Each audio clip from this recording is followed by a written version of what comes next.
தினமும் கோவில் வழிபாடு என்பது பலர் வாழ்வில் தொடர்ந்து கொண்டுதான் இருக்கிறது. சாமியின் அருள் ஆற்றல் எப்படி நமக்கு கிடைக்கிறது?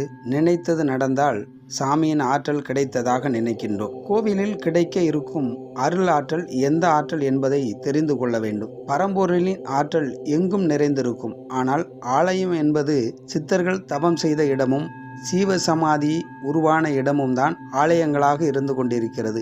அங்கு கிடைப்பது சித்தர்களின் அருள் ஆற்றல். பரம்பொருள் ஆற்றல் எல்லா ஜீவராசிகளுக்கும் தினம் கிடைத்து கொண்டுதான் இருக்கிறது. அதை தபம் செய்பவர்கள் தவிர மற்றவர்கள் அறிந்து உணர முடிவது இல்லை. பரம்பொருள் ஆற்றல் தினம் கிடைத்தாலும் துன்பம் இருக்கிறதே என்று நினைக்கலாம். பரம்பொருள் ஆற்றல் எதோடு சேர்கிறதோ அதுபோல் இயங்க ஆரம்பிக்கும். பரம்பொருள் ஆற்றல் எதனோடு சேருகிறதோ அதற்கு ஆற்றலை கொடுக்கும். அதனால்தான் நல்ல ஆற்றலாகவும் கெட்ட ஆற்றலாகவும் நமக்கு தெரிகிறது. ஆனால் பரம்பொருள் நிலையாக இருக்கும். அதில் எந்தவிதமான மாற்றமும் இருக்காது. எங்கும் நிறைந்திருக்கும் பரம்பொருளின் ஆற்றல் ஆலயங்களில் சித்தர்கள் மூலமாக நமக்கு கிடைக்கிறது.